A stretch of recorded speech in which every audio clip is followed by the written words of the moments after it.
Will come to order. We have 10 items on the agenda, and before we address those, Senator Graham has asked for a point of personal privilege. Well, thank you, Mr. Chairman and Senator Grassley. Today will be Lee Holmes' last day with the committee. I think all of you know Lee. He was a staff director in the last Congress for the committee. He will be going to Charleston to work in the U.S. Attorney's Office and is applying to be an Army reservist as a JAG. I don't know what the hell is holding up the Army, but we'll have that discussion later. The bottom line is, Lee, you did a heck of a job for our committee. You've been indispensable in negotiating police reform efforts, and you should be proud of what you've accomplished. And I'm very proud of you, and I wish you well. So thank you, my friend.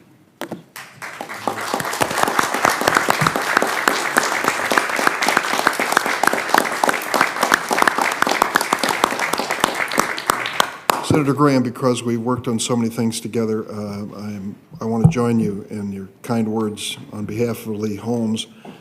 He was staff director during a very difficult and challenging time when you were chairman. It wasn't because you were chairman, it just happened that there were challenges. Well, a lot of it was. My staff tells me they cannot recall Lee ever losing his temper or uttering a cross word. That is something for Senate work. So, Lee, that's high praise. Thank you for your contributions, especially on the First Step Act. I understand you're headed back home to South Carolina with your beloved wife, Brianne, your daughter, Lucy, and your dog, Winston, who is often seen in the halls of the Dirksen building. And lucky for us, you're moving to the liberal bastion of Charleston, South Carolina, where you'll continue service as an assistant U.S. attorney. I know I speak for everyone on the committee. We are sustained by the best staff on earth, and you are one of them, and we're going to miss you. Thanks, Lee, for everything you've done.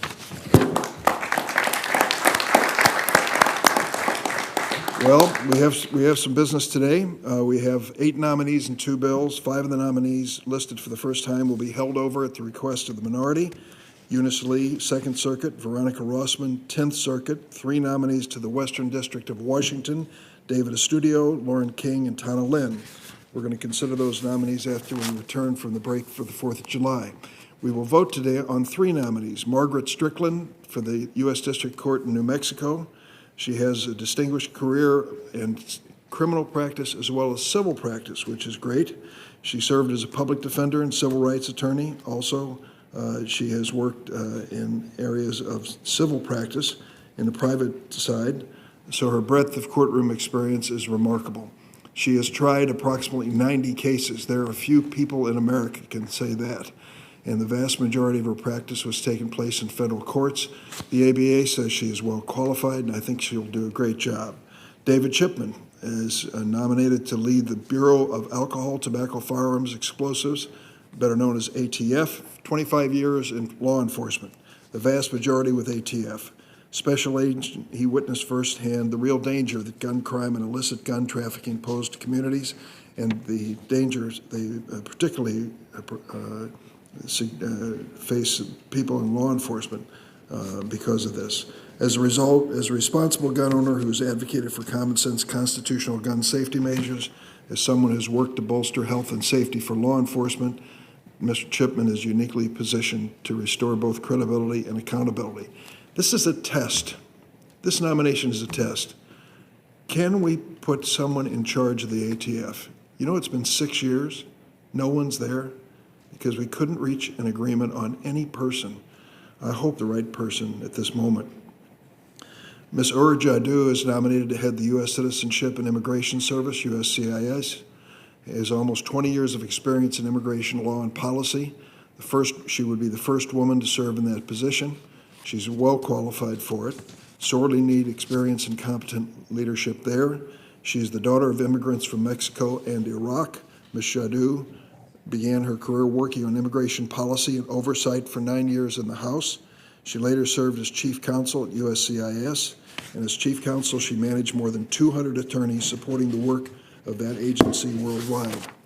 The American Federation of Government Employees National Citizenship and Immigration Service Council 119, the union that represents over 13,000 employees there, specifically highlighted this in their letter of support, saying she's well acquainted with the operations of this agency.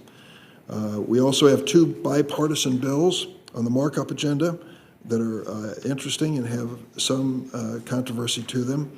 A bill I'm co-sponsoring with Chuck Grassley on cameras in the courtroom related to the Supreme Court, and a bill that Senators Grassley and Klobuchar are bringing before us called Sunshine in the Courtroom Act.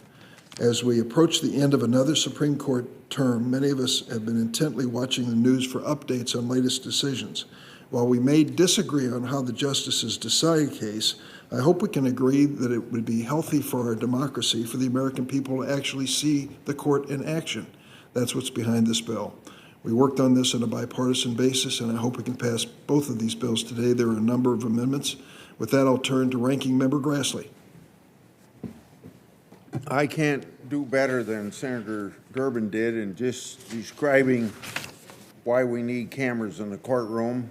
I've been involved with this issue, for those of you who've been on this committee for a long period of time, for just so many years. I hope we can finally get this done at this time. I think if the people can see how justice is done, they'll have a better appreciation for that justice. Right now, the working of the court is a remote process that most people don't really know much about. Unless they're lawyers or criminals, these bills would help change all that for 330 million Americans. The Cameras in the Courtroom Act tells the Supreme Court to televise its hearings absent a vote by a majority of the caucus or the court, that doing so would violate due process. The Sunshine in the Courtroom Act allows presiding judges to televise their proceedings subject to various protections for security and for due process. There's a lot of talk these days about reforming the courts in a way that that's just a preemptive threat against justices for ruling in ways that people might not like. These bills aren't in that category. These are actual reforms to get actual transparency and improve civic health. I hope we can report these bills out today and bring greater transparency to the workings of this third branch. Now to the nominees. Margaret Strickland is a nominee to the District of New Mexico. Without a doubt, she's an accomplished criminal defense attorney, like the vast majority of Biden's nominees. Also, like the vast majority of this administration's nominees, Ms. Strickland won't admit to having a judicial philosophy. At the same time, when Ms. Strickland applied to be district judge, her reaction was apparently to call Chris King, demand justice for advice. To borrow from one of my Democratic friends, I can't help but notice coincidences sometimes. If you reach out to demand justice about getting a judgeship and you then get that judgeship, the burden is on that person to show me that you're a Bill of Rights judge and not a criminal defense judge. Ms. Strickland, unfortunately, doesn't satisfy that burden. I will also be opposing the nomination of Ms. Jadot to be Director of U.S. Citizenship and Immigration Service. This decision comes from the way she didn't answer questions. I've long had concern DHS's unlawful use of parole authority to grant parole to broad classes of people. In my view, this is a clear violation of the Immigration and Nationality Act's requirements that parole be granted, quote, unquote, only on a case-by-case basis. In my exchange with Ms. Jadot, during her confirmation hearing and at her responses to my questions for the record, she did not appear to share that view. She also refused to rule out the use of executive authority to bypass Congress and grant parole in place to broad classes of people who meet eligibility criteria in bills Congress has either rejected or refused to pass. As an example, in my questions for the record, I specifically asked Ms. Jadot if she supported a plan put forward by then presidential candidate, now Vice President Harris, to bypass Congress and grant parole in place to potentially millions of immigrants who have not been granted a path to legal counsel status by Congress. She refused to answer. Given ongoing debates in Congress about offering a path to legal status to various groups of people living in the United States and having violated our laws to get here, her refusal to endorse any real limits on executive branch use of parole authority greatly concerns me. Lastly, we have David Chipman to be head of ATF. Ever since Mr. Chipman's nomination was announced, I have been hearing from law-abiding gun owners in Iowa who are concerned about this nomination. He hasn't dispelled these concerns during his confirmation process. In fact, he probably reinforced them. Mr. Chipman wants to ban assault weapons, but can't seem to explain what an assault weapon is. Mr. Chipman has repeatedly mocked gun owners as rubes and tuxes. Mr. Chipman has been described by CNN as, quote, unquote, a fierce advocate for gun control. Indeed, there isn't a prominent gun controller he hasn't worked for. This nomination is like a Republican putting the NRA in charge of the ATF. Aside from Mr. Chipman, ATF has also failed to fully respond to my and Senator Johnson's oversight request regarding the October 2018 Hunter Biden firearms incident. That's when Hunter Biden's gun was discarded near a school. In response, ATF used the Freedom of Information Act to shield to not produce records. That position shows an incompetent agency in need of reform. But instead of getting a reformer, it gets an activist. I will be opposing that nomination. Thanks, Senator Grassley. The first nomination is Margaret Strickland to be U.S. District Judge for the District of New Mexico. Are there any senators seeking recognition? If not, the clerk will call the roll. Mr. Leahy. Aye. Ms. Feinstein. Aye. Mr. Whitehouse. Aye. Ms. Klobuchar. Mr. Coons. Aye. Mr. Blumenthal. Ms. Hirono. Mr. Booker. Mr. Padilla. Aye. Mr. Ossoff. Aye. Mr. Grassley. No. Mr. Graham. Aye by proxy. Mr. Cornyn. No. Mr. Lee. No. Mr. Cruz. No by proxy. Mr. Sass. No by proxy. Mr. Hawley. No. Mr. Cotton. No by proxy. Mr. Kennedy. No. Mr. Tillis. No by proxy. Ms. Blackburn. No by proxy. Chair Durbin. Aye. Chair, the votes are 12 yeas, 10 nays. The nomination will be favorably reported to the floor. The next nominee, Mr. Chairman, may I ask unanimous consent that my statement on the Strickland nomination may be part of the record? of course. Thank you. Unfavorably reporting the nomination of David Chipman to be Director of the Bureau of Alcohol, Tobacco, Firearms, and Recognition. Senator Lee. Thank you, Mr. Chairman. I strongly oppose David Chipman's nomination to serve as the Director of ATF for many reasons.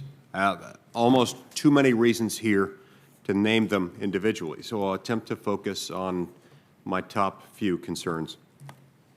In response to questions at his confirmation hearing before this committee, Mr. Chipman said he was a cop, not a lawyer.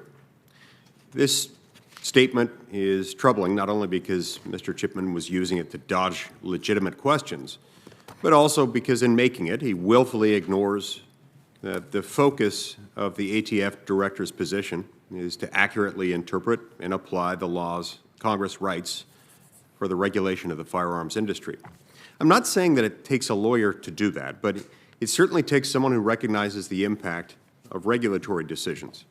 I'm concerned that Mr. Chipman used that cute line to persuade us that his advocacy background is less troubling than it might otherwise appear to be.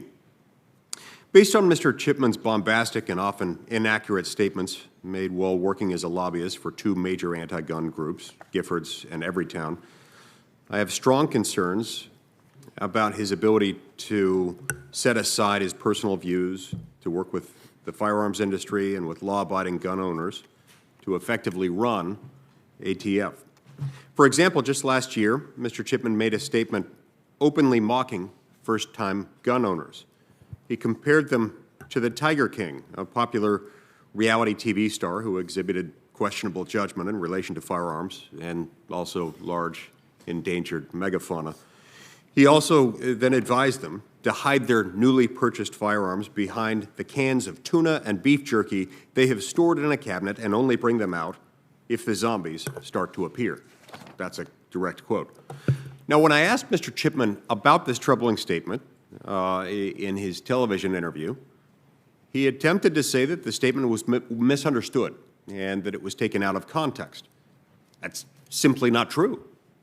I watched the TV interview, hoping and frankly expecting that I had misunderstood his condescension toward first-time gun owners in 2020. Many of those first-time gun owners in 2020, by the way, were minorities and women. But unfortunately, that was not the case. When I watched it to get the context, that was the context. That's exactly what he had said. There was no taking it out of context. That was the entire context. When asked about inaccurate statements he made when lobbying against suppressors, namely that only gun lobbyists and criminals, this is an exact quote, only gun lobbyists and criminals who want to kill people would benefit, close quote, from the deregulation of gun suppressors. Again, when asked about this question, he dodged the question.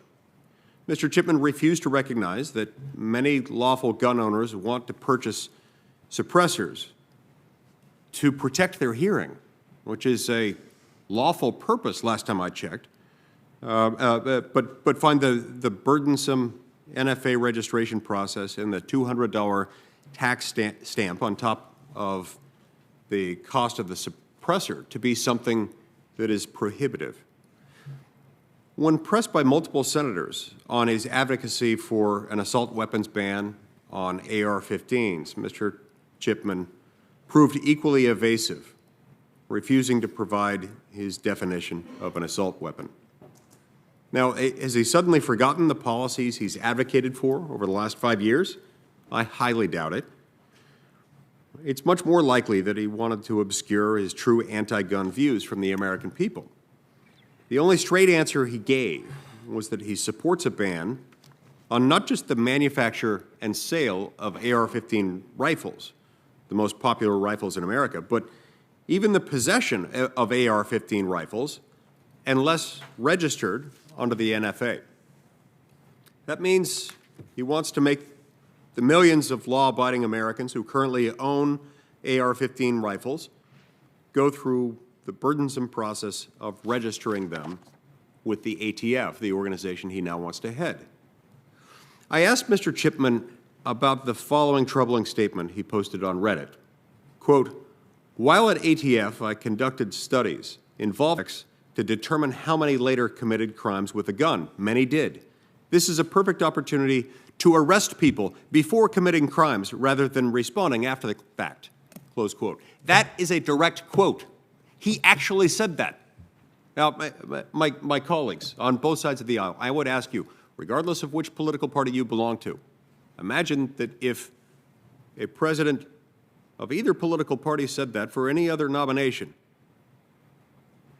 particularly if it was a president of the opposite political party to which you belong. If somebody who had been nominated to head an important law enforcement agency within the federal government had said that, you'd find it troubling. I have no doubt that you would, because we don't arrest people before they commit crimes. That's the sort of thing that's reserved for bad post-apocalyptic dystopian novels and movies. Now, in this instance, Mr. Chipman attempted to say that the statement was taken out of context and that he was referring only to those people who had committed the predicate crime of, quote-unquote, lying and trying. But this answer was unconvincing. Setting aside the serious Second Amendment concerns with this statement, completely setting those aside, confirming someone to lead a federal law enforcement agency with this lack of respect for the most fundamental notions of due process, who makes statements that sound like they came out of the movie Minority Report, is appalling and incredibly concerning to the millions of law-abiding gun owners in America. For these reasons and many, many others, I strongly oppose the nomination of David Chipman to be the director of ATF. Thank you, Senator Lee. Senator Feinstein. Thank you very much, Mr. Chairman. I believe that David Chipman is not only qualified, but he's a person that we need in this position at this time. He's the leader that ATF needs, and I want to just share with you that I am very concerned about where this country is going with violence and guns. We are currently experiencing a wave of gun violence. So far, 21,000 people in the United States have died, lost their lives through gun violence.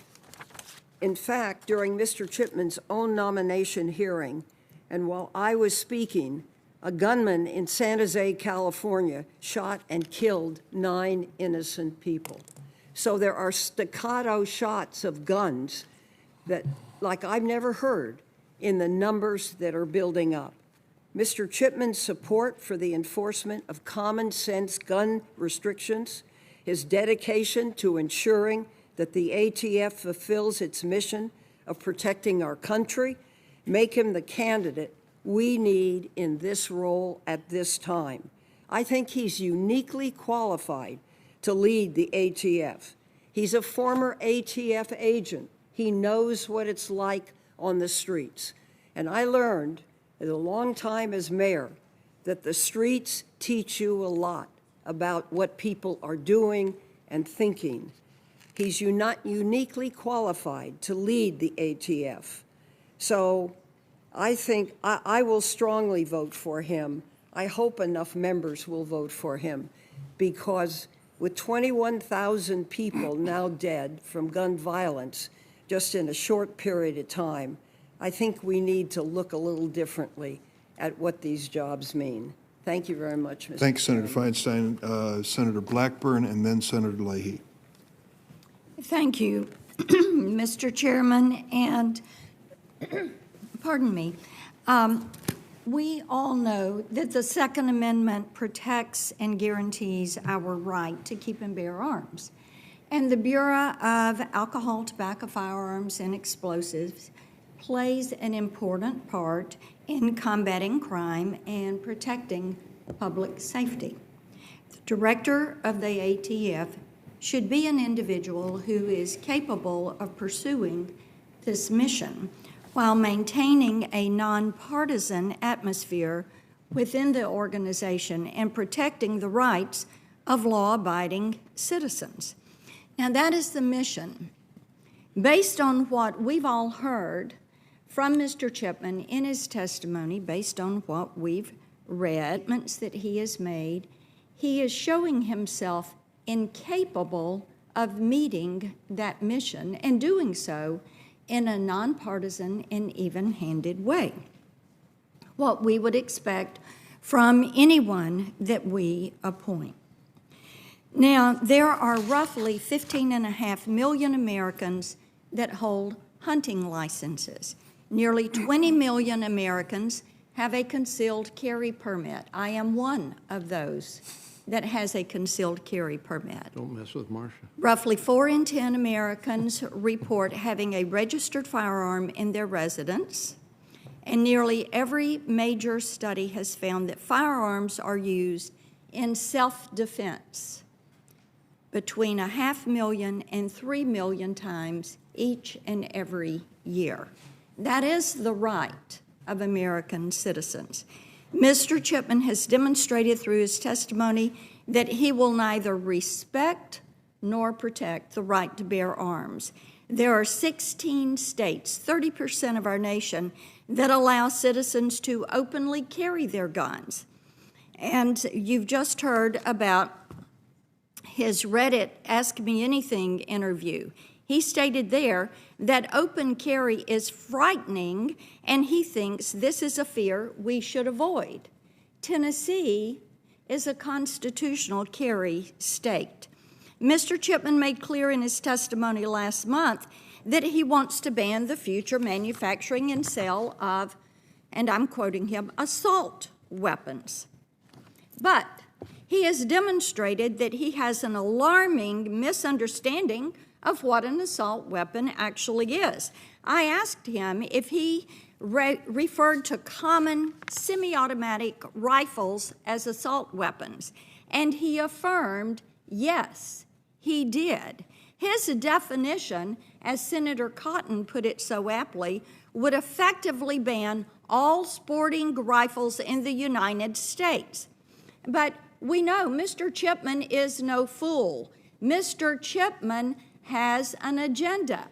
It would be abridging our Second Amendment rights. It would be banning semi-automatic rifles and sporting rifles for those 15.5 million Americans that have a hunting license. He has a decorated history with the anti-gun lobby. As has been referenced, he has lobbied for Everytown for gun safety and was a senior policy advisor at the Giffords campaign.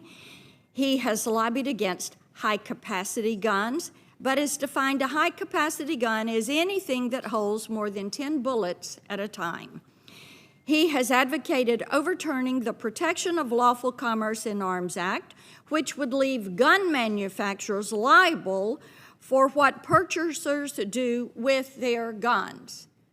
I want you to think about that. It would make the gun manufacturers liable for what purchasers do with their gun. The logic falls apart when you apply it elsewhere. We do not hold auto manufacturers liable when drivers cause pileups. Most of the U.S. drives to and from work every day. Can you imagine what would happen if we suddenly applied this type logic to the actions of every single driver in this country? The logic with respect to guns is no different, but Mr. Chipman is far too partisan to see that. Again, he is no fool. He does have an agenda. And in 2017, he co-authored a blog for Giffords calling for 50 cal rifles to be regulated under the National Firearms Act. In other words, Mr. Chipman is willing to lie to push his anti-gun agenda. The Bureau of Alcohol, Tobacco, Firearms, and Explosives deserves a better leader. Americans deserve a better leader. Thank you, Mr. Chairman. Thanks, Senator Blackburn. Senators requesting recognition are Senator Leahy, Klobuchar, and Hawley. Yes, Blumenthal. Cope, Cornyn. Senator Leahy. Mr. Chairman, it seems that any time we'd be there to follow the law and to enforce the law when it involves guns, you would think that we're suddenly disarming people of the United States. We know people of the United States are not disarmed. We see this every other day. There's a mass shooting in the United States, and people do have guns. Mr. Chipman's a lifelong gun owner, but he knows that responsible gun ownership and common sense safety measures go hand in hand. We've had the Bureau without a permanent director since 2015. Well, there's probably a reason for that, because every time anybody talks about going in there to the alcohol, tobacco, and firearms, everyone starts saying, oh my gosh, they're going to take our guns away. Well, I'm a gun owner. I'm probably the only person in this room that has a pistol range in his backyard. How many members of this committee have a pistol range in their backyard? Okay, so we got 3, and me, 4. I don't. I don't have one. You don't have one. Your backyard's a little bit different than my 300-acre farm, let me tell you. But the point is, I helped myself through college with a scholarship because of my skill on the rifle team. And the medals I won, the competitions I won. Somebody who's born blind in one eye, that was one thing I could do. I enjoy shooting. I enjoy target shooting. But I also was a prosecutor, and I convicted a lot of people who used guns in crimes, people who already had felonies and still were able to buy guns at gun shows, people who were end up sometimes killing people because of that, who should have been safe. Let's not be afraid of somebody actually enforcing the laws that are on the book, which is what Mr. Chipman do. I'm not afraid of that. I'm not going to have my guns taken away, nor Senator Cornyn's, nor any other law-abiding person. But if we're going to have laws on the books that the ATF is supposed to enforce, well, after all these years without a permanent director, let's have one. I'll vote for it. Senators seeking recognition: Klobuchar, Hawley, Blumenthal, Cornyn. Any others? Senator Klobuchar. Thank you very much, Mr. Chairman. So I want to put this in a context beyond Mr. Chipman. I led the effort for the last ATF director that actually got confirmed. You have to go back nearly 20 years. We've had one. He was from Minnesota. So during the time of Donald Trump, we had no confirmed ATF director. So I don't think this is just about Mr. Chipman. I think this is about the NRA. I think it's about people not wanting to hurt themselves and get some kind of points off or a B grade instead of an A grade. That's what I think this is about. Because when I did this back a few years back, it was toward the end of President Obama's term, the guy's name is Todd Jones. He was a decorated Marine. He was the U.S. attorney. And I had to work all day one day just to get him through on a cloture vote. He was the acting U.S. attorney. He was the U.S. attorney, but he was also the acting ATF director, had not been in any scandals, had done a good job by all accounts when he was there, having inherited an agency that had some issues. But I got finally, after I think it was 8 hours we left the vote open. I got 6 Republicans to vote with me. 2 of them are still here, Lisa Murkowski and Susan Collins. One of them was John McCain. You want to question his views on guns? I don't think so. So I think what this is about the NRA. He has spent his career working to keep the American people safe. He served at the ATF for almost 25 years, more than half of the agency's existence as a special agent, field office manager, and chief of the firearms program divisions. If confirmed, he would actually be the first director to have served as an ATF special agent. So to say this is just some political appointment when it's actually the first guy that would have worked there for a long time, I think that's wrong. A lifelong gun owner, Mr. Chipman knows that responsible gun ownership and common sense safety measures go hand in hand, and his approach to gun violence stems from his belief that it is possible to balance rights and responsibilities. For many years, I have led the bill, common sense legislation, to close a dangerous loophole that allows domestic abusers to buy a gun simply when they're not married to the victims, but in fact are their boyfriends. We had a hearing on this many, many years ago, and Senator Grassley had several witnesses, very conservative witnesses, a conservative sheriff. And while they did not agree with the stalking portion of the bill, they actually agreed with closing this loophole, full stop, every single one of them. Yet, we can't even seem to get that done because of the NRA.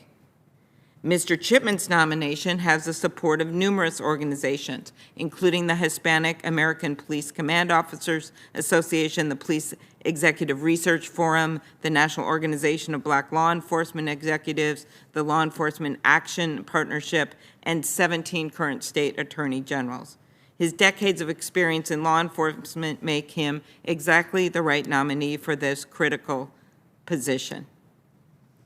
And when I asked him, as ATF director, would he take on this small issue of closing this loophole that the Republican witnesses support, he said it would be one of his top priorities to get this done if he was confirmed as ATF director.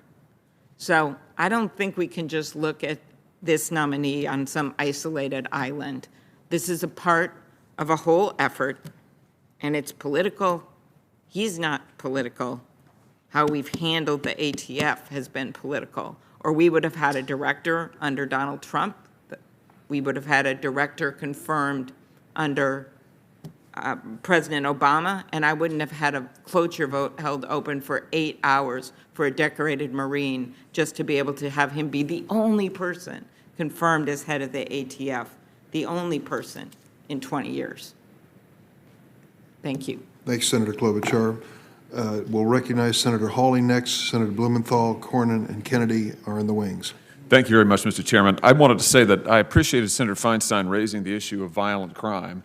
I thought that that was an important point to make, and I appreciated her comment that the streets teach you a lot. And I think this is an important context for today's vote and indeed the issues that are facing the committee. As a former head prosecutor of my state, former attorney general of my state, I agree with that comment that the streets teach you a lot. I think that's absolutely right. And what the streets are teaching us now is that we are in the midst of a massive violent crime wave in this country. A massive violent crime wave in this country. Homicides are up over 30% in our major cities over the last year. That includes in my state. I have police officers when I go home to my state who beg me for help. And I mean beg me for help. Whether it's big cities, Missouri's a diverse state. We've got big cities, we've got small towns, we've got rural areas, and wherever I go, police officers come to me and they say, we are desperate for help. We are outmanned, we are outgunned, we are overwhelmed, we can't recruit people, our morale is collapsing, we feel we have no support. It is a simple reality, and the American people are feeling it. The people in my state are feeling it. They are afraid to go out at night. They're afraid to go out on the streets. They're afraid to drop their children off at school. I mean, this is not the United States of America that we should have. This is a pressing issue that is affecting every single American, and yes, every cop in America. And I hope, Mr. Chairman, I raise this because I hope this committee will soon turn to this issue of violent crime in our country, and do something about it, and do something to support the men and women in blue who are out there on the line. And I have to say that in this context, when Mr. Chipman says things like, with regard to the Secret Service, I asked him about this when he was sitting right over there. He said in 2012 that their, meaning the Secret Service, use of guns, shooting guns is not, he goes on then to say, we need to think of strategies like that of just covering and evacuating in our schools. Now, he denied that he said that when he was in front of us. I don't know why, because it's on the record. We gave it to him as a QFR. I mean, you can go read the transcript yourself. My point is this. I don't think that our schools should be less safe. I can't vote for someone who says we ought to make schools in this country less safe in the midst of a crime epidemic. I don't know what I would tell the parents in my state.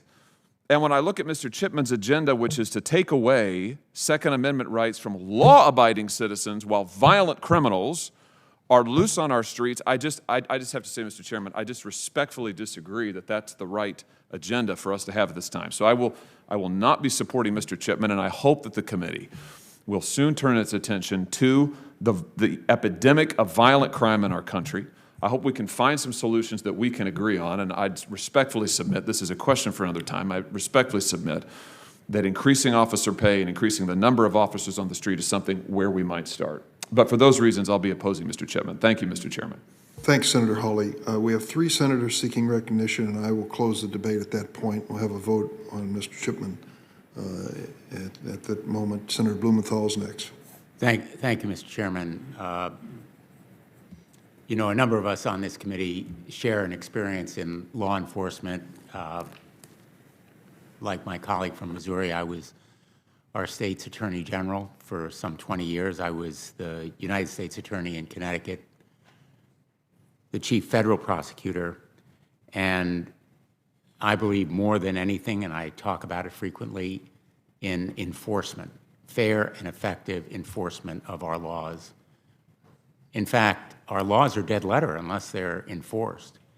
And that's why I'm going to vote for David Chipman. He is, above everything else, an enforcer. That's his life's experience, 25 years as an agent in ATF.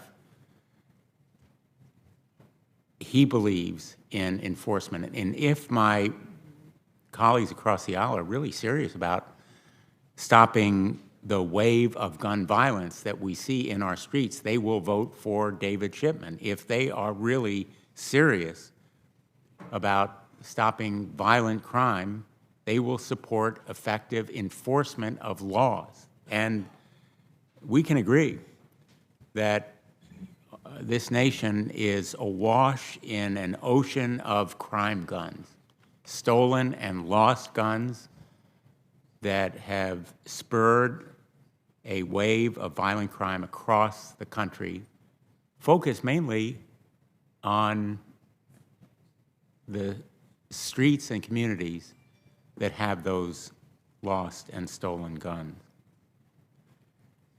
So very briefly, there is a lot of mischaracterization and misrepresentation of what David Chipman has done or said, but at the end of the day, it is his enforcement background that makes him eminently qualified.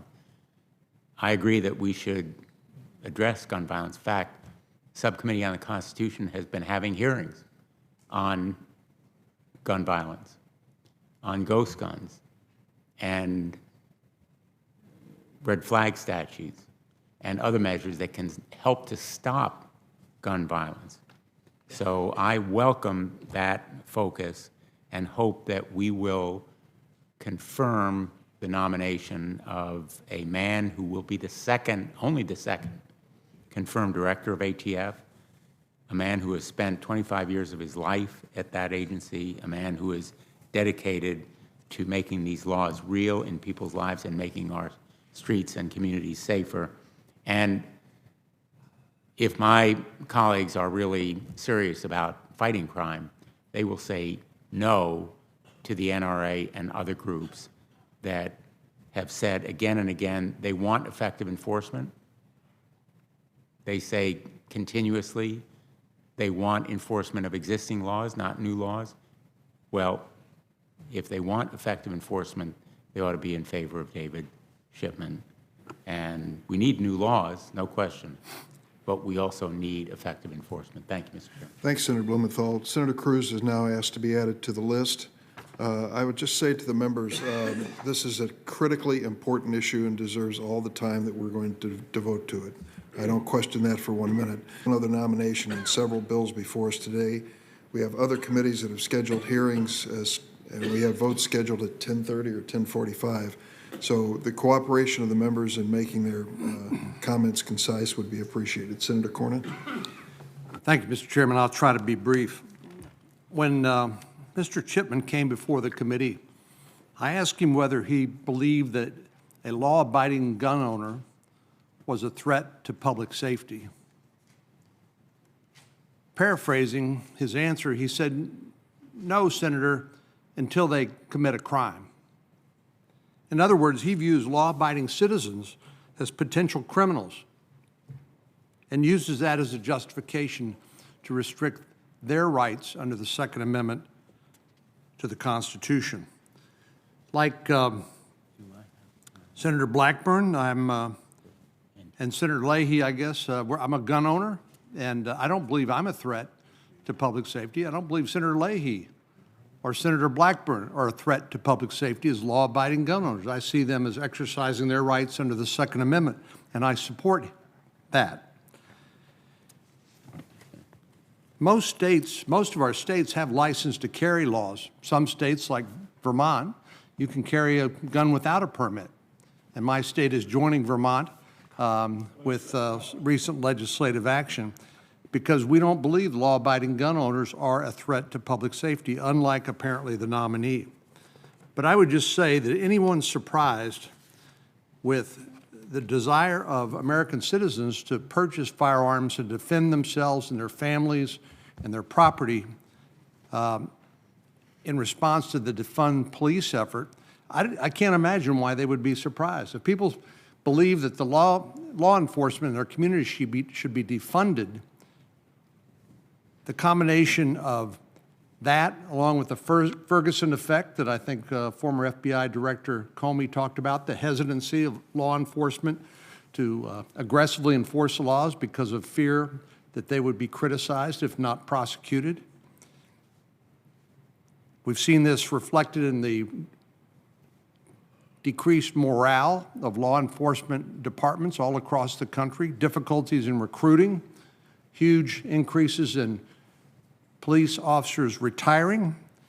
Morale in our police departments is in the tank, primarily because of this unjustified effort to attack the very people we depend upon for our safety. That more and more Americans are seeking to defend themselves by exercising their Second Amendment rights should not be a surprise. So, Mr. Chairman, I will not support Mr. Chipman's nomination for the very reason that he views all law-abiding Americans as potential criminals. I think that's disqualifying. Senator Kennedy.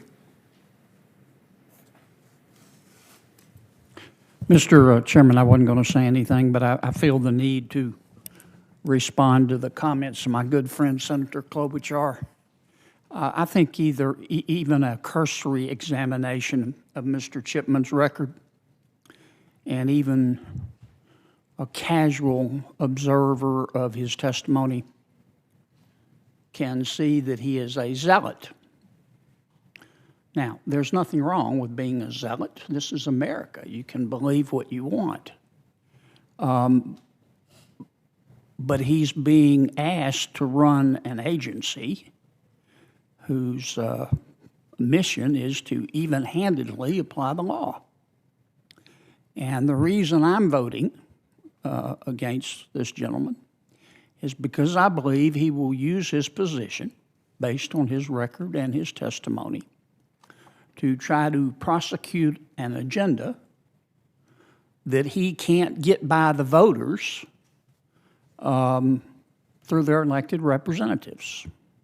And I wanted to say that for the record. Now, Senator Klobuchar, if you have any evidence that I'm voting against this gentleman, and I say this gently because I'm worried about the NRA or losing points on the NRA, I'd like to hear it. I have the evidence that we have not confirmed an ATF director during this entire last 2 decades, except for one, and I get votes to get cloture by Republicans that they were concerned about how the NRA would rank. But I'm asking about this Republican. That is my evidence of I'm what's asking happened about here. this Republican. I can't get inside your brain or know your politics. I'm just saying in general, there is more evidence besides this one man about what's going on in our legislative efforts, what's going on in Congress, why we haven't been able to pass even common sense background checks when 90% of the American people support them. So I think this is much bigger than one guy. I just thought that point should be made. Okay. Thank you, Mr. Chairman. And Thank by the way, even President Trump's nominee was too because of concerns by Republicans on the gun issue. So it just never ends. Thank you, Mr. Chairman. The last speaker before me, I think, is Senator Cruz, unless someone else is seeking recognition. Senator Cruz. Thank you, Mr. Chairman. You know, it's interesting to hear our Democratic colleagues saying boogeymen under every rock And there is the frightful specter of the NRA on one side. There's the frightful specter of the Koch brothers on the other side. There are charts of dark money with red string and all sorts of perceived connections. There is a simpler explanation, which is that the American people actually value our right to keep and bear arms. You want to know who the members on this side are listening to? It's not some interest group.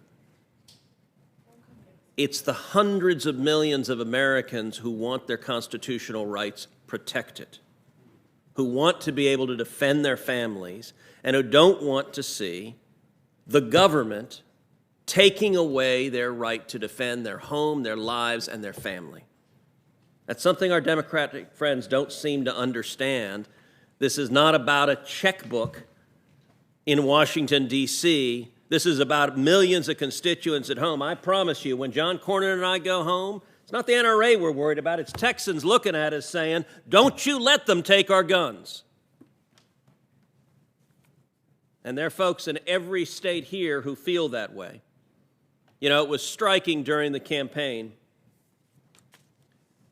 In August 2019, Joe Biden was asked about people who think that a Biden administration, quote, means they're going to come for my guns.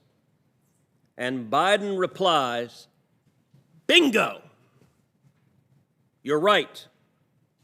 If you have an assault weapon, the fact of the matter is they should be illegal, period. So we can thank President Biden for letting the cat out of the bag. He's made clear his agenda, and let's use the exact words, they're going to come for my guns, bingo. That's what Joe Biden promised America he wanted to do. And in this case with Mr. Chipman, this is the manifestation of the promise, we're going to come for your guns. Mr. Chipman is a gun control zealot. He spent the last 6 years of his life working for one of the leading gun control organizations. And he came before this committee, and his testimony was remarkable. He testified that he thought Senator Feinstein's legislation on assault weapons didn't go nearly far enough. Now, Senator Feinstein and I disagree on that legislation, disagree strongly. Her sentiments are heartfelt, they're genuine. But Mr. Chipman said Senator Feinstein didn't go nearly far enough. She sought to ban some 2,000 different models of rifles, but he said it didn't go nearly far enough because he'd go after every single weapon people own right now, that he wouldn't just focus on the new sales. He was interested in whatever guns you have at your home right now to defend your family. And to be clear, Senator Feinstein's legislation wasn't just filed, it wasn't just considered in this committee, it was voted on the Senate floor. In the year 2013, I just arrived at the Senate. I was a brand new freshman. Had been here about as long as Senator Padilla, Senator Ossoff. It was the Harry Reid Senate. So I was in the minority. There was a substantial majority of Democrats in the Senate. Senator Feinstein's bill to ban so-called assault weapons, voted on the Senate floor, received 60 no votes. In a Democratic Senate, among the senators voting no were Senator Bennett, Senator Heinrich, Senator Manchin, Senator Tester, Senator Udall, and Senator Warner, all Democrats, voted no.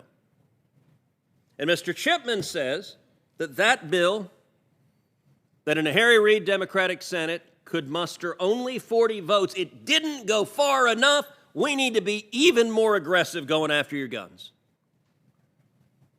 Now, I recognize in extreme left partisan environments, that sounds like a terrific idea. I recognize that there are Democrats who've run for office promising that we need judges and justices on the Supreme Court who will vote to overturn the Heller decision and to, in effect, repeal the individual right to keep and bear arms. But that's not the view of the American people. And it's not some mysterious lobby in town. It is hundreds of millions of Americans that value their freedom, their constitutional rights. And I got to tell you, this past year, there were a whole lot of Americans who hadn't actually thought a lot about the Second Amendment until suddenly we had riots in American cities all across the country. Till suddenly we had police cars being firebombed and shops being looted and people being murdered on the street in city after city after city. And we saw local Democratic politicians turn a blind eye to the violence. One Democratic politician described weeks and weeks of rioting and burning and violence, described it as, it's the summer of love. Well, I think actually elected officials have a responsibility to keep their citizens safe. I think writing off rioting and criminal violence as the summer of love is incredibly cynical and a dereliction of duty. But you know what? In a lot of those blue states, in a lot of those blue cities in blue states, there were a whole lot of folks that suddenly went to a gun store and said, you know what, if there's going to be a riot outside my house, I want to be able to defend myself if someone starts coming in the door or coming in the window seeking to do harm for my family. And by the way, when you have Democrats proposing abolishing the police, and not just proposing it, implementing it in cities like Minneapolis and cities like Portland and cities like New York City and cities tragically like Austin, Texas, slashing the budgets for police and seeing crime skyrocket, and then scratching their heads going, gosh, why would crime skyrocket? We just slashed the budgets for the police. You can understand why people say, if you're going to take away the police officers, for God's sakes, don't take away my ability to defend my family. I think Mr. Chipman is a nominee who is far out of the mainstream. If his position is what he told this committee, that he thinks we should go much further than Senator Feinstein's legislation, which commanded only 40 votes in a Democratic majority Senate, that does not reflect where the American people are. And this nomination is a chance for Senate Democrats to decide. I assume the membership of this committee that every Democrat in this committee is going to vote for Mr. Chipman. This tends to be a committee on both sides of the aisle that attracts some of the members who are more comfortable with taking clear positions. But there are at least some Democrats in the conference who, when they go home to their home states, they tell their constituents they support the Second Amendment. Some ways, I'm grateful to President Biden for making this nomination because it's a clarifying moment. Every one of those Democrats who goes home and tells their constituents, no, I believe in the Second Amendment. No, I don't believe in confiscation. No, I won't ban guns. No, we shouldn't do that. Well, we got a nominee who supports confiscation, who wants to ban guns, who wants a registry, and who was appointed to carry out Joe Biden's promise, bingo, we're coming after your guns. So now it's a chance for each of the 50 Democrats to decide, where do you stand? Thank you, Senator Cruz. Senator Cotton has asked for recognition. Yeah, I'll keep this brief. I think in some ways, David Chipman for President Biden is a perfectly suitable nominee. This administration has already marked itself out as the most anti-gun and pro-crime administration in American history. President Biden gave a speech yesterday afternoon that was supposed to be about how to stop a crime wave that is crashing across this country with a murder rate that's increased in the single biggest jump on record over the last year. And what did he do? He basically threw in the towel. He said, yeah, I know that murders and violent crime went up a lot last year, and they went up a lot in the first few months of this year, but, well, crime goes up in the summer months too, so it's going to get even worse over the next 3 months. So I hope you don't get killed walking the streets of your community. And then what did he talk about? Did he talk about imposing tough sentences on people who commit crimes? Did he talk about adding more cops to the streets and quit attacking cops? No. He talked about gun control, about harassing law-abiding gun owners and gun stores, focusing on a kind of rifle that is less commonly used in murders in America than blunt objects like hammers and bats and frying pans and your bare fists. The vast majority of murders and crimes in this country are committed by pistols, which would be almost totally unaffected by some of the Democrats' proposals. So think about what Joe Biden wants to do. He wants to ignore the gun crimes that are happening in cities across America while he takes away the rifle you have in your home to protect yourself from those very criminals. So again, it shouldn't be surprising that he's nominated a man like David Chipman, an anti-gun radical. In his hearing, I asked him very simply, what is an assault weapon? And he couldn't define it because it's a made-up, fictitious term crafted by a bunch of liberal pollsters and lawyers and politicians in Washington to describe a kind of weapon based on mere cosmetic features. Go into a gun store, look at the labels in the aisles. You can find an aisle for shotguns, you can find one for pistols, you can find one for rifles. You won't find one for assault weapons because it is a fake, made-up term. Now, when I pressed him, he finally acknowledged that he would call an assault weapon, let me be precise here, any semi-automatic weapon larger than a .22 caliber with a detachable magazine. That is almost every modern sporting rifle in America. That is one of the most radical proposals that we've ever heard in Congress. And again, it would do almost nothing to affect the gun crimes that are happening in this country right now. Now, Joe Biden and Kamala Harris and all the Democrats in the Senate can talk about why we have this crime wave. Oh, it's the pandemic. People are isolated. They're unemployed. Woe is us. What are we going to do? Well, guess what? The pandemic is basically over and crime is still going up. Other countries face this pandemic as well. They didn't have such a large increase in crime. Let me tell you why we have a large increase in crime. One, we are letting violent, serious, repeat felons out of prison, as this Congress did with the First Step Act. We are refusing to send them to prison in the first place, as radical prosecutors like Chesa Boudin in San Francisco refuse to even do their job. And three, we are harassing the police for doing their jobs, and we are slashing their budgets. That's why we have a crime wave in America, and until we stop it, that crime wave will continue. Thank you, Senator Cotton. A lot has been said about what Joe Biden believes. Let me read from a statement yesterday. I hope all of you have it, fact sheet provided by the administration addressing the issues of crime and how to deal with them. Let me read the opening paragraph page. The strategy will use the rescue plan, the American Rescue Plan, which we know full well on the Democratic side, the American Rescue Plan's historic funding levels and clear guidance to help state, local, territorial, and tribal governments get the money they need to put more police officers on the beat, with the resources, training, and accountability they need to engage in effective community policing.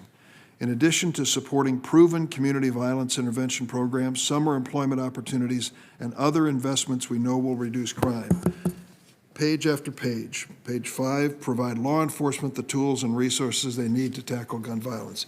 Does that sound like Joe Biden's throwing in the towel on law enforcement? No, not to me. It sounds like he's making an investment in law enforcement, which we all, at least I applaud, and I think is absolutely essential. You see, I represent the city of Chicago, and I'm proud to do it, of gun violence and death unheard of. And we're not the only place. And it isn't just because it's a blue mayor in a blue city in a blue state.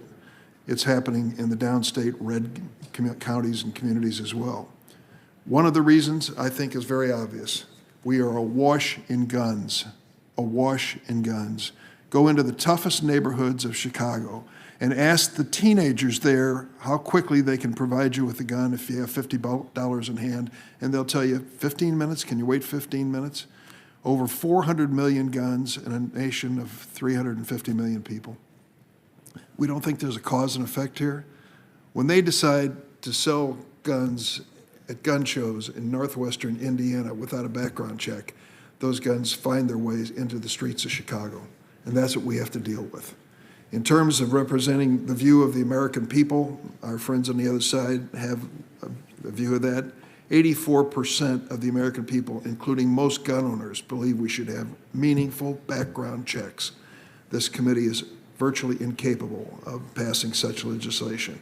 And 54% of Americans, despite all the rhetoric we've heard on assault weapons, believe that they should be at least licensed, not licensed, but at least monitored, and some would go so far as to say they shouldn't be sold.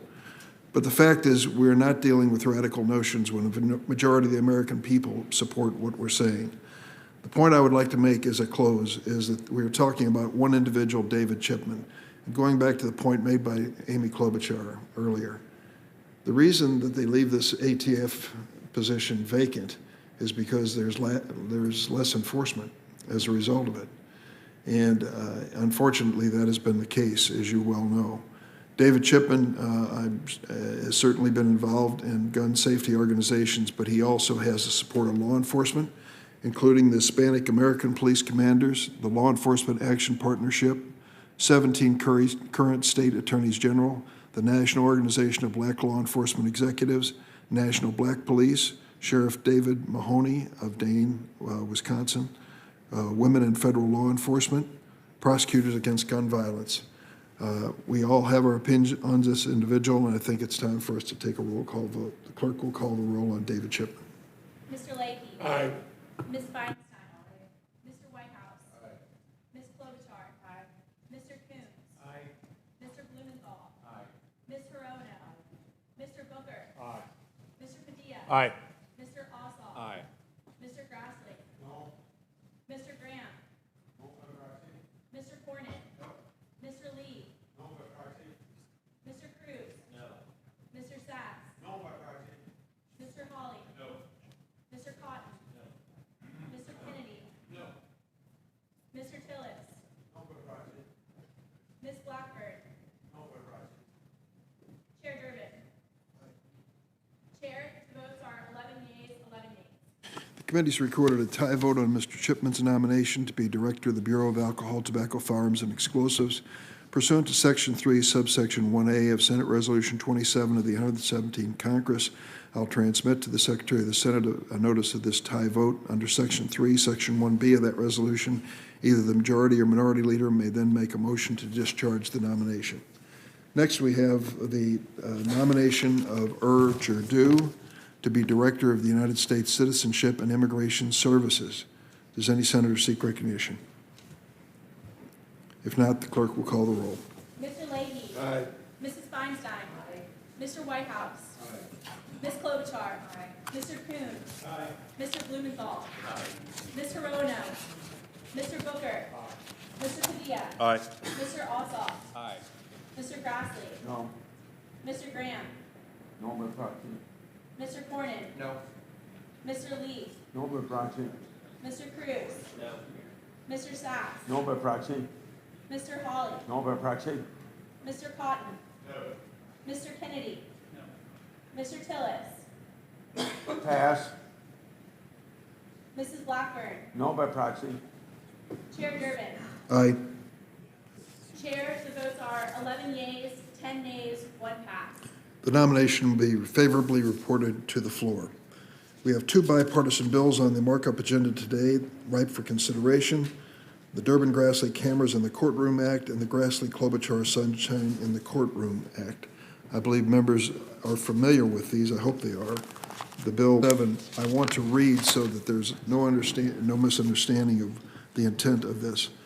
It says, the Supreme Court shall permit television coverage of all open sessions of the court unless the court decides by a vote of majority of the justices that allowing such coverage in a particular case would constitute a violation of due process rights of one or more parties before the court.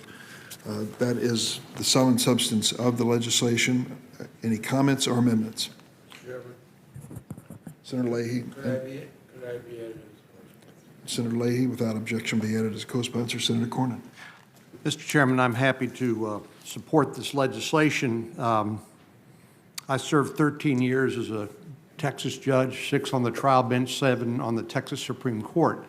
And on the Texas Supreme Court, we had stationary cameras, which were unobtrusive, and basically the casual observer would not even know that the proceeding was being televised. So I know that it is possible to have televised proceedings that do not disrupt disrupt the trial or the appellate argument. And I think most people who think about televised court proceedings, they relate back to the O.J. Simpson trial, which was an absolute circus. And unfortunately, I think did create a lot of skepticism about whether television cameras should be allowed in the courtroom. But I believe a responsible judge or judges can handle this authority. And I know that the Supreme Court in particular has been reluctant to embrace this, but and they've opted for audio recordings of appellate arguments. But I think there's a basic educational function being missed here under the status quo.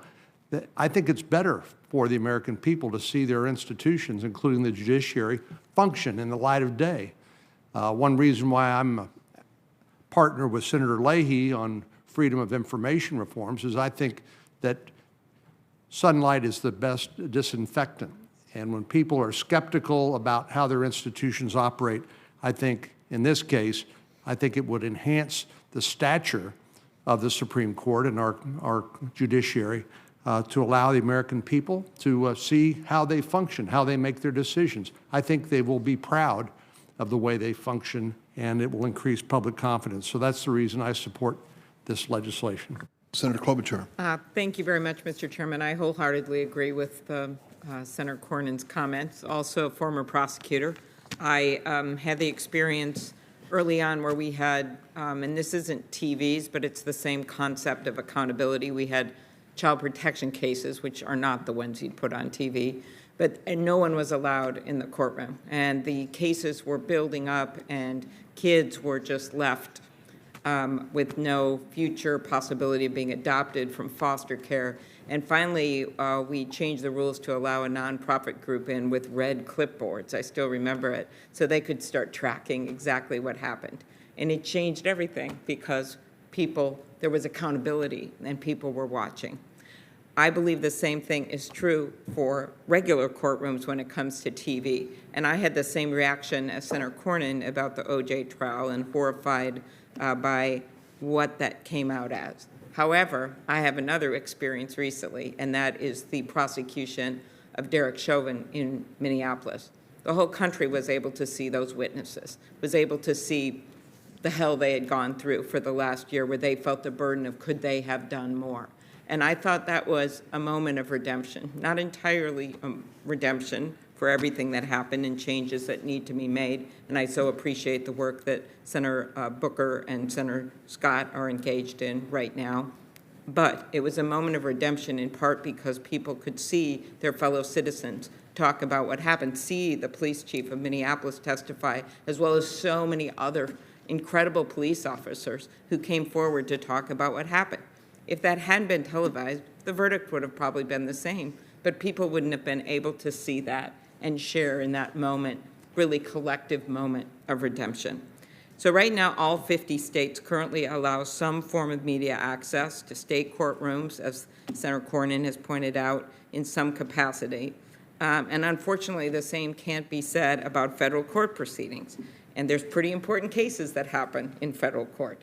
And I also want to note, to get at some of the concerns I think both he and I have shared on this for so long, have shared, as well as Senator Durbin. The bill actually provides safeguards for jurors, for witnesses, and the parties involved. The bill prohibits the broadcasting of any juror during a trial or during the jury selection process. The bill also provides judges discretion to obscure the identities of witnesses who testify, very important. And the bill prevents the presiding judge from allowing media coverage entirely. The judge does not have to allow for that coverage if doing so would violate the due process rights of parties involved. I think that's important. The judge in the Chauvin case had to make a major decision about that, and he made the right one. But he did have the right to not have that on TV and decided to allow it. Our bill allows for that kind of discretion for judges. Thank you. Senator Klobuchar, I just want to clarify for the record, I think you were describing Senate Bill 818, I was describing the sunshine in the courtroom act. Right. Yes, and I wasn't. The other bill is about the Supreme Court, which I also firmly support. which is the bill presently under I consideration. know, but I thought we were 807. doing all the comments. I'm happy to, they're very closely related. I know. And So I support was both talking as about well. the Grassley-Klobuchar bill. Grassley is the common thread you'll notice here in this policy. Exactly. Senator Cruz. Thank you. Thank you, Mr. Chairman. I'm going to respectfully disagree with some of the sentiments that have been expressed by our colleagues. I think this is a question upon which reasonable people can disagree. And the reason is there are conflicting interests that we want to protect on both sides. I think there is certainly an interest in transparency. There's an interest in the American people having access to and being able to see the workings of our branches of government. And I think that's valuable, and that is the sentiment behind both of these bills. But I think at the flip side, all of us are concerned about the Supreme Court in particular being overly politicized. And cameras in the Supreme Court, there is a reason that virtually every Supreme Court justice opposes this. And I would point out that view is not a partisan view. It's not the Republican nominees oppose this. It's not the Democratic nominees oppose this. Just about every one of them opposes it. You know, here's what Justice Scalia said in 2012 about cameras in the courtroom, in the Supreme Court in particular. He said he believed that televising oral arguments would, quote, miseducate the American people, not educate them. And he explained that was because, quote, what most of the American people would see would be 30-second, 15-second takeouts from our arguments. And those takeouts would not be characteristic of what we do. They would be uncharacteristic. Before I was in the Senate, I spent my career litigating cases before the Supreme Court. The Supreme Court is a unique institution. And I have no doubt that if there were TV cameras at oral arguments, you would see the lawyers for both sides behaving differently and playing to the camera. And unfortunately, you would see justices behaving differently and playing to the camera. And everyone on this committee knows exactly what I'm talking about, because every single one of us behaves dramatically differently when that C-SPAN camera is on than when the camera is off and we're in a classified briefing and suddenly people take their jackets off and they actually have conversations and the entire temperature of the discussion drops about 30 degrees. We see that in our day-to-day life, and every one of us knows it's very different if it's being televised. If it's being televised, my Democratic friends may describe me as really a son of a bitch. Whereas with the cameras off, it maybe is a notch or two less. Maybe not. I don't want to see the Supreme Court turning into a political drama. I think there's too much politics at the court. The way I balance those two interests is I have another bill, which is an amendment, and I want to call up my amendment right now. It is Amendment SIL 21744. Senator, for clarification, this is on 807. Yes. This amendment is entitled Hear the Courts Act of 2021.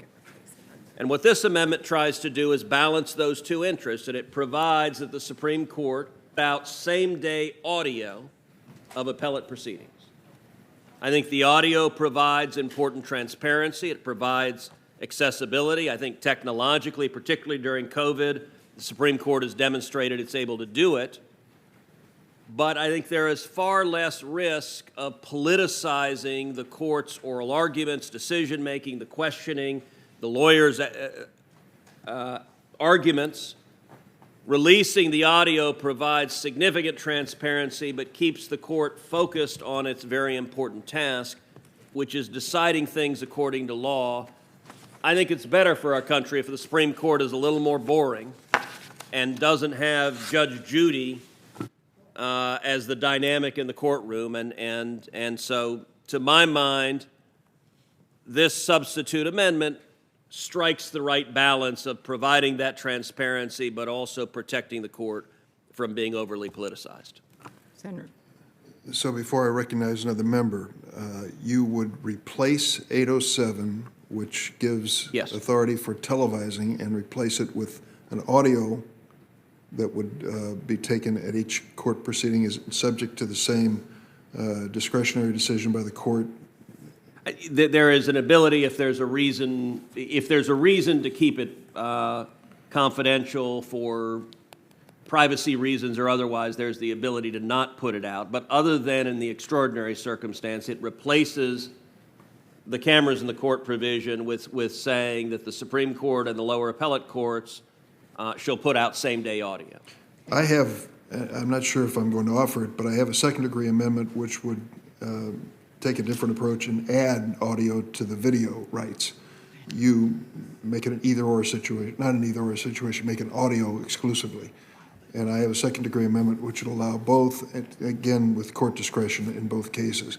But any further conversation by the committee? Senator Klobuchar. Well, I do appreciate the sentiment of Senator Cruz's remarks here, but just to be clear, so what I know is, and I've talked to Justice Roberts about this, is that he did start putting audios out more regularly, which was a good development.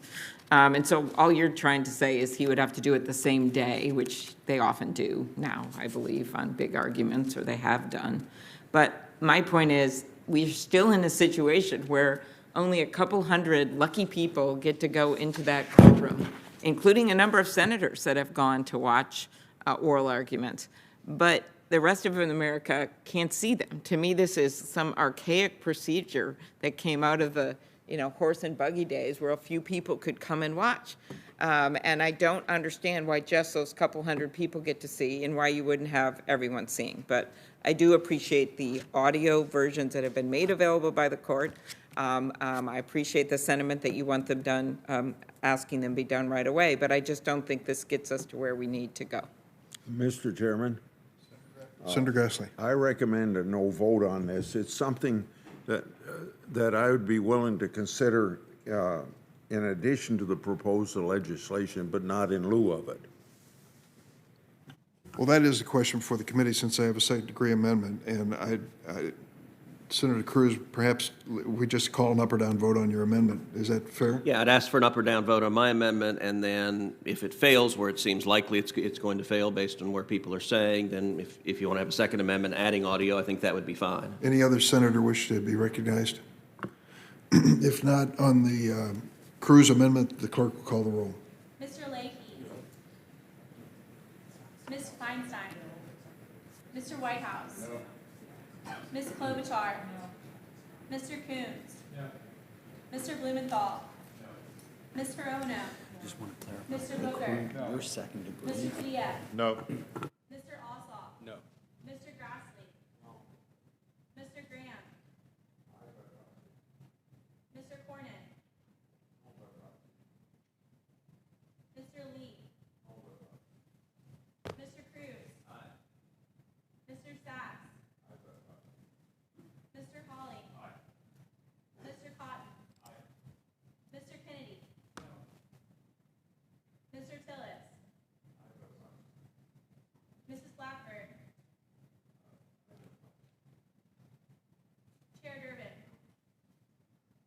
Chair, the votes are 7 yeas, 15 nays. The amendment is not agreed to. Any further amendments to 807? Senator Cotton? But I would like to speak on the bill before the final vote. Okay, let's see if there are any other amendments from any other members. If not, I'll recognize you. Senator Cruz, do you have another amendment? Mr. Chairman, I do have another amendment. Hold on.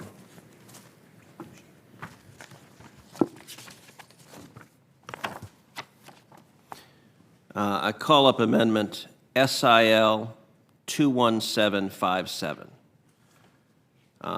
And this is an amendment that would prevent packing the Supreme Court. Packing the Supreme Court has become more and more of a political issue, as Democrats in both chambers have been discussing doing precisely that. On the campaign trail last year, Joe Biden famously refused to answer whether he wanted to pack the court. And finally, he said he would, quote, go well beyond court packing if he became president, which I think is chilling. Packing the Supreme Court is a dangerous development. It's what we've seen happen in dictatorial countries in Central and South America when dictators want to increase their power.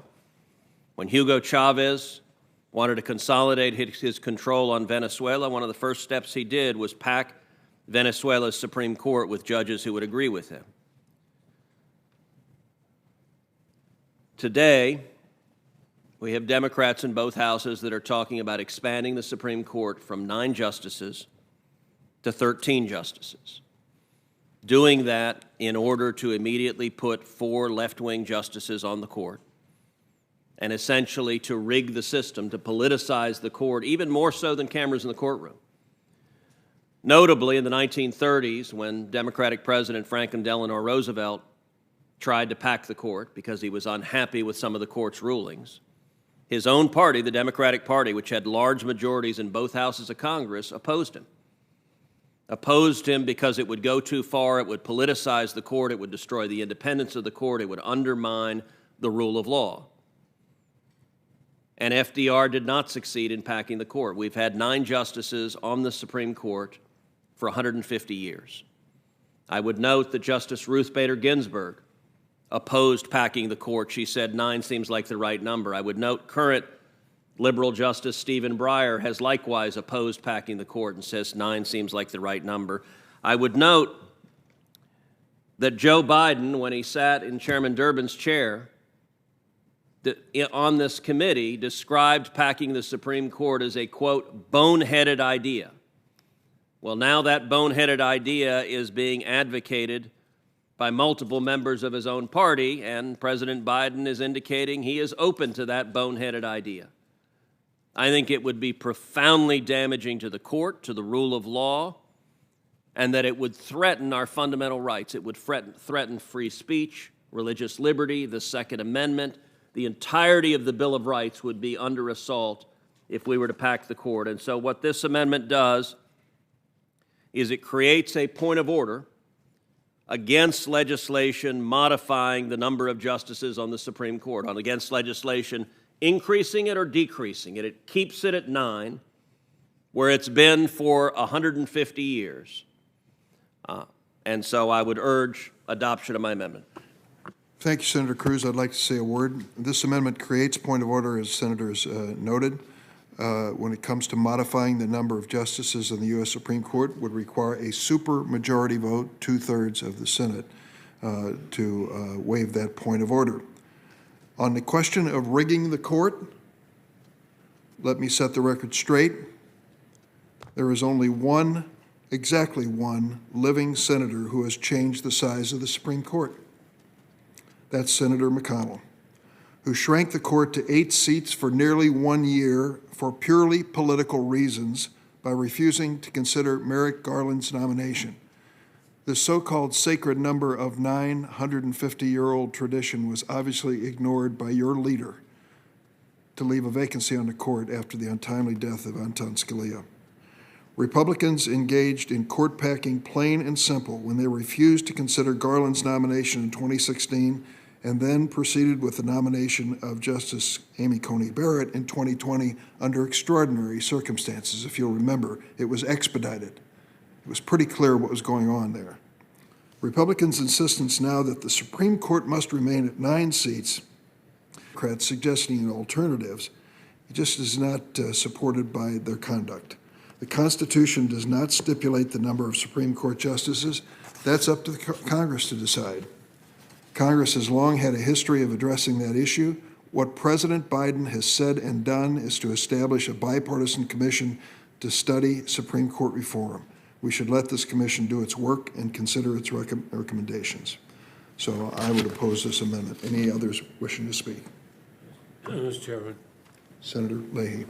Mr. Chairman, I agree with you, and I'm looking around this room. I believe I voted for more Republican nominated Supreme Court justices than anybody in this room, possible exception of Senator Grassley.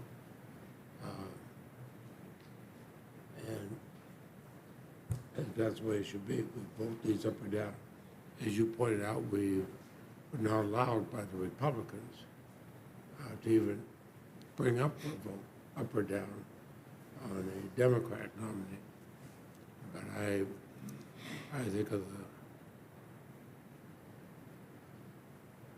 6 or so Republican nominees I voted for, and even members of my own party who may have voted otherwise, but I feel there should be votes. I think this might be a nice political talking point on this point of order legislation, but it makes no sense to me. I would join with the chair. Any other senators seeking recognition on the Cruz amendment? Mr. Chairman. Senator Cruz. I want to take a minute and respond to the narrative Chairman Durbin laid out. I recognize that it is today a Democratic talking point that President Trump nominating justices and the Senate confirming justices somehow constituted packing the court. And I recognize that Democrats are unhappy that Merrick Garland did not receive a hearing and was not confirmed. But it does violence to the English language to call filling vacancies on the Supreme Court packing the court. That's not what packing the court means. And it also doesn't mean declining to consider a vacancy. That's not what packing the court means either. The Constitution gives the Senate the power to advise and consent. Exercising that advise and consent authority is fully within the Senate's not only authority but responsibility. As the chairman knows well, for the entire history of our country, there's a long pattern of the Senate and the president operating as checks and balances. There have been multiple vacancies, Supreme Court vacancies, that have occurred during presidential election years. And the pattern has been consistent. When the president and the Senate are of the same party and there's a vacancy during a presidential election year, almost always that nominee is confirmed. And when the president and the Senate are of different parties and the vacancy occurs during a presidential year, almost always that vacancy isn't filled. That's not something that just happened magically the last 4 years. That's something that's happened for 200 years, for the history of our country. And I would point out it's not a new standard. It's not a novel standard. Multiple members of this committee are quite familiar with it. We talked a moment ago about when Joe Biden sat in the chair currently occupied by Senator Durbin. When Joe Biden was chairman of this committee and George W. Bush was president, Joe Biden articulated what has become known as the Biden rule, which is he said to George W. Bush, if there's a vacancy during this presidential election year, we, the Senate Judiciary Committee, the Democrats, will not fill it. It was Joe Biden who articulated that rule. And that check and balance has been consistent throughout our history, and I'll point out it is particularly appropriate when the American people have had a chance to speak. In 2012, the American people reelected Barack Obama as president. I remember that year well because that was also the year I was elected to this body. When I arrived, Republicans were in the minority. Democrats had a majority. Democrats were feeling their oats, felt on top of the world because they had control. And I believe Democrats in 2012 overshot. They went too far. And the American people have a wonderful correcting mechanism when one party. And in 2014, the American people corrected it and shifted. Republicans won 9 seats in the Senate. We retired Harry Reid as majority leader, and we took control of the Senate. Now, Chairman Durbin, I can tell you a major issue on the campaign trail that Republican senators campaigned on is elect us to stop Barack Obama from nominating radical activists to the Supreme Court. And the voters made that decision to do so. The voters decided we want a check and balance. That's how the Constitution sets the system up. I'll make one final point. Packing the Supreme Court, what FDR tried to do, what the Democrats of the 1930s rejected as lawless and an abuse of power, what Ruth Bader Ginsburg has said would be a mistake, what Stephen Breyer has said would be a mistake, what Joe Biden said was boneheaded, Packing the Supreme Court means one very specific thing, adding new seats to the court, in this instance, taking it from 9 to 13. And I will point out, Chairman Durbin, that Republicans in 2017 had the White House, the Senate, and the House. We could have tried to pack the Supreme Court. To the best of my knowledge, not a single Republican suggested that. And I, for one, would have opposed it. It would have been wrong. It would have been an abuse of power to try to add justices to the Supreme Court. It's not an abuse of power to fill vacancies. That's the president's responsibility. It's not an abuse of power to exercise advice and consent. That's the Senate's responsibility. But what Democratic members of Congress are advocating, packing the Supreme Court, I believe, is an abuse of power. And it's a chance now for every member of this committee to get on record. Do you support packing the Supreme Court, adding 4 left-wing justices, and destroying the independence of the judiciary and undermining the rule of law? Or are you willing to abide by the rules that the court has followed for the last 150 years? Mr. Chairman. Senator Lee. I won't respond to some of the made-up arguments here, but I just put a couple of facts. It's an election year. You don't want radical judges. For nearly a year, Republicans blocked Merrick Garland, a person that a number of Republicans, even on this committee, had said was the sort of person they'd want to see on the Supreme Court. Certainly no radical. But they said, but it's an election year. I contrast that to another nominee who was brought here before the Senate in an election year. I believe it was a Democratic-controlled Senate. Republican president put the nominee for, and I think that nominee got over 90 votes, Anthony Kennedy. So let's just have our facts right. Thank you, Senator. Senator Whitehouse. We can argue about the nomenclature, but we were all witness to the unorthodox, extreme, and unprecedented measures taken in this committee to force the last 3 Supreme Court justices onto the court. We were all witness to the extent to which the Trump administration allowed a private interest to control their nominations turnstile, while that private interest took massive, anonymous, multi-million-dollar contributions. We were all witness to the anonymous, money-funded TV ad campaigns, which took in checks as big as $17 million from unknown donors, so we don't know what business they might have had before the court, because they remain anonymous. And we all remain witness to the flotillas of anonymously funded amici who appear in concert before the court, and for whom the court has accepted that there's a special interest fast lane, most recently exhibited in the Cedar Point decision just this week. So you can call that what you want, but what I don't call that is normal. Thank you. I would just add that within the last few weeks, Senator McConnell has been interviewed by Hugh Hewitt and suggested that in the second 2 years of the Biden presidency, there would be no vacancies filled on the Supreme Court.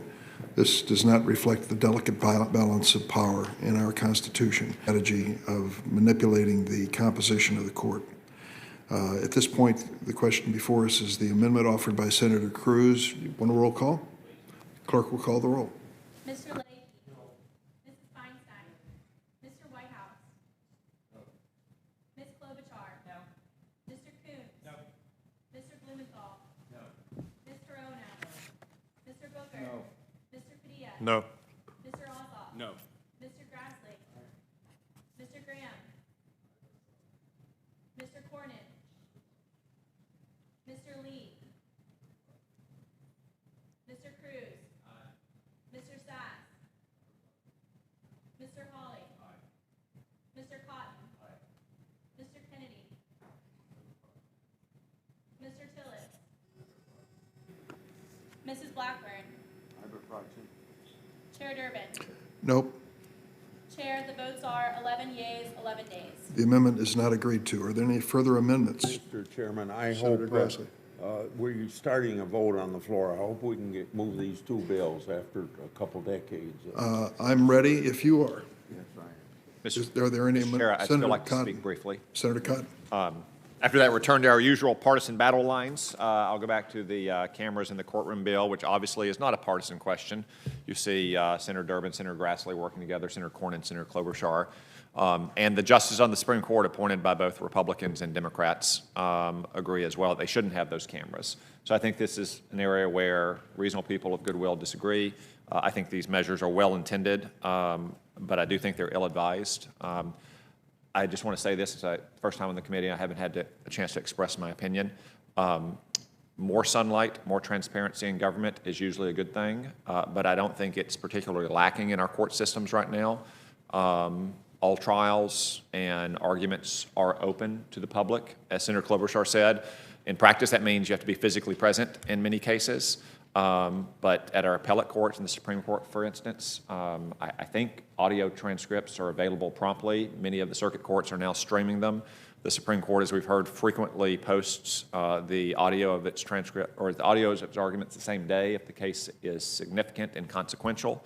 Obviously, they produce opinions that lay out their reasoning in great detail, something that we often don't do on our votes in the Senate. So there already is a great deal of transparency in our court system. What would we balance that off against if we that we would lose if we introduce cameras? I do think that the video would often be taken out of context. Judges, especially appellate judges or Supreme Court justices, pose questions playing the devil's advocate. Elena Kagan may seem like a reactionary Republican in exchange with one advocate. Clarence Thomas may seem like a very liberal justice with another advocate. They may pose hypotheticals that seem extreme, that can be taken out of context. This is why I think most of the justices, in fact, all of the justices that have expressed the opinion, the 3 justices appointed by President Trump has not yet taken a position on it, have said they don't believe that we should introduce cameras into the courtrooms, that the audio recordings, the transcripts of arguments, the publicly stated reasons for their rulings is sufficient transparency. I agree with that position. I just think that there are more unintended consequences of introducing cameras into the courtroom than not. That's why I'll oppose this bill. I'll oppose the following bill as well, and I generally oppose in principle cameras in the courtroom. Thank you, Mr. Chairman, for letting me say my piece on that, and I'll let it stand there for now and in the future. Thank you, Senator Cotton. Senator Hawley has asked for recognition, and if no other senator asks, we will call the roll on both bills immediately after. Thank you, Mr. Chairman. I'll be very brief. I want to say that I am going to also oppose both of these bills, both these pieces of legislation, partly because I'm concerned about the separation of powers issue here with one branch of this government, Article 1, telling Article 3 how it can and cannot conduct its business. Having said that, I do want to say that I think there's another area that we can all agree on, which is that every court in the country ought to make all of its findings, its orders, and its opinions available to the public free of charge and accessible online through a single online platform. The practitioners in the room who have used PACER will know that PACER is really kind of a nightmare. And if you are a member of the general public, you can't get onto PACER, you have to pay fees, you have to have membership. That's just ridiculous. We should make all of those opinions, all of those findings, all of that available for free online, and I bet we can find bipartisan consensus on that. So thank you, Mr. Chairman. Senator Hawley, this issue was just raised by my staff with me this morning. I'd like to work with you on that. I think that's a legitimate concern. On the adoption of S. 807, the clerk will call the roll. Mr. Leahy. Aye. Mrs. Feinstein. Mr. Whitehouse.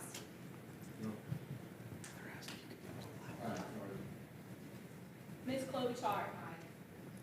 Mr. Coons. Mr. Blumenthal.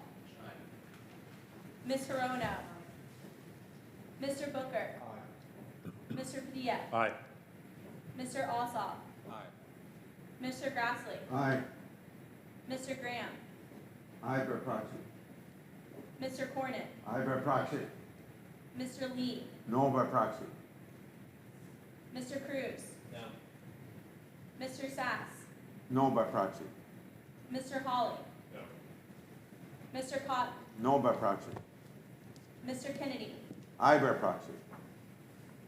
Mr. Tillis. No by proxy.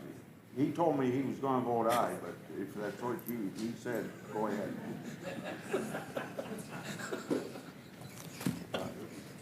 No by proxy. Mrs. Blackburn. No by proxy. Chair Durbin. Aye. Chair, the votes are 14 yeas, 9 nays. S 807 is agreed to, and now the clerk will call the roll on S 818 by Senators Klobuchar, Grassley, Klobuchar, Cornyn, and others. Mr. Leahy. Aye. Mrs. Feinstein. Aye. Mr. Whitehouse. Aye. Ms. Klobuchar. Aye. Mr. Coons. Aye. Mr. Blumenthal. Aye.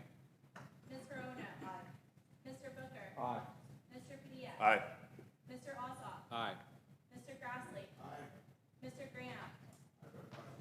Mr. Cornyn. Mr. Lee. Mr. Cruz. No. Mr. Sass. No by proxy. Mr. Hawley. No. Mr. Cotton. No by proxy. Mr. Kennedy. Aye by proxy. Mr. Tillis. No by proxy. Mrs. Blackburn. Aye. No by proxy. Chair Durbin. Chair, on this vote, the yeas are 15, the nays are 7. S 818 is agreed to, and the committee stands adjourned. Mr. Chairman, just Senator Cruz, I'm sorry. very briefly, I would ask on the first vote on Margaret Strickland that I be recorded as voting in person rather than by proxy. The record will so reflect. Thank you.